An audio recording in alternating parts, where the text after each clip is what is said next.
Assalamualaikum warahmatullahi wabarakatuh. Selamat pagi anak-anak cerdas. Bagaimana kabar kalian hari ini? Semoga kalian selalu sehat dan tetap bersemangat.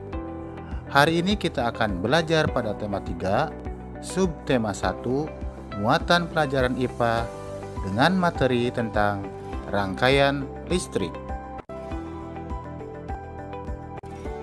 Coba kalian perhatikan isi rumahmu. Pasti kalian akan menemukan beberapa peralatan elektronik. Ada mesin cuci, kipas angin, televisi, lampu belajar, kulkas, dan lain-lain. Nah, tentu peralatan elektronik tersebut akan berfungsi jika dalam keadaan menyala. Peralatan elektronik dapat menyala karena adanya arus listrik dan rangkaian listrik. Adapun yang dimaksud dengan rangkaian listrik adalah susunan alat-alat listrik yang dihubungkan dengan sumber listrik menjadi satu kesatuan sehingga menghasilkan arus listrik.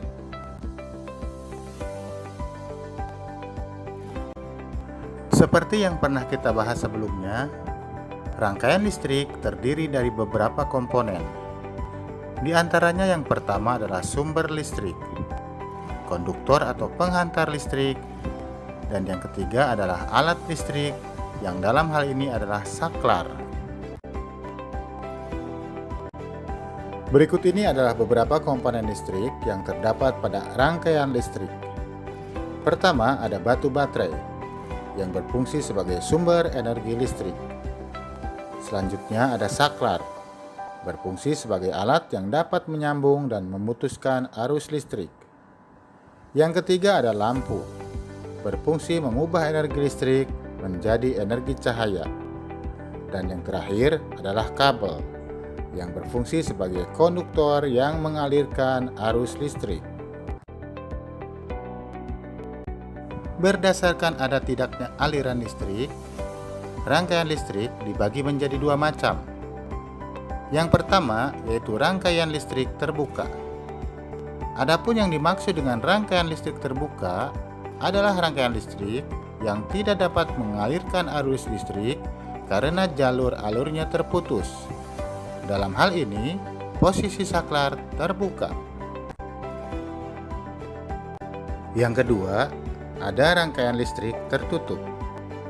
Rangkaian listrik tertutup adalah rangkaian listrik yang dapat mengalirkan arus listrik karena saklarnya dalam kondisi tertutup sehingga jalur-alur listrik dapat terhubung. Rangkaian tertutup dibagi menjadi dua, yaitu rangkaian seri dan rangkaian paralel.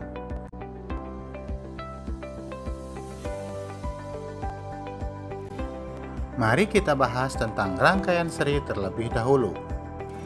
Rangkaian seri memiliki ciri-ciri sebagai berikut. Yang pertama, disusun secara seri atau berurutan. Kedua, arus listrik mengalir tanpa melalui cabang. Kelemahan dari rangkaian seri adalah jika salah satu lampu padam, maka lampu yang lain akan ikut padam pula. Selain itu, nyala lampu pada rangkaian seri cenderung redup dan baterai akan lebih cepat habis. Sementara kelebihannya adalah kabel penghantar yang digunakan lebih sedikit dan biaya membuat rangkaian lebih murah. Contoh penggunaan dalam kehidupan sehari-hari yang memanfaatkan rangkaian listrik seri diantaranya adalah lampu hias taman, senter, dan lampu hiasan pohon Natal. Rangkaian listrik paralel. Berikut ciri-ciri dari rangkaian listrik paralel. Pertama, rangkaian listrik disusun secara bercabang. Kedua, arus listrik mengalir melalui dua cabang atau lebih. Kelebihan dari rangkaian listrik paralel adalah jika salah satu lampu padam, maka lampu yang lain akan tetap menyala. Nyala lampu lebih terang, baterai bertahan lebih lama. Sementara kekurangannya adalah membutuhkan kabel penghantar yang lebih banyak dan biaya pembuatan yang lebih mahal. Contoh penggunaan dalam kehidupan sehari-hari yang memanfaatkan rangkaian listrik paralel diantaranya adalah lampu lalu lintas dan lampu yang ada di rumah kalian. Meskipun pola rangkaiannya berbeda, namun ada beberapa persamaan antara rangkaian listrik seri dan paralel.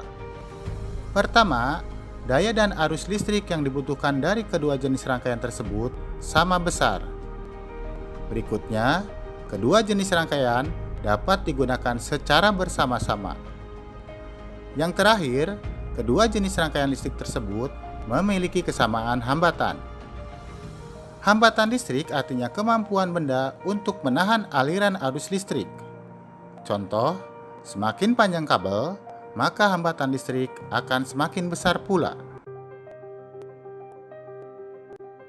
Nah, anak-anak cerdas, demikian pembahasan kita hari ini. Semoga bermanfaat. Jangan lupa, jaga kesehatan dan tetap semangat. Sebelum kita akhiri, sebagai bahan evaluasi, silahkan Ananda kerjakan soal-soal berikut ini.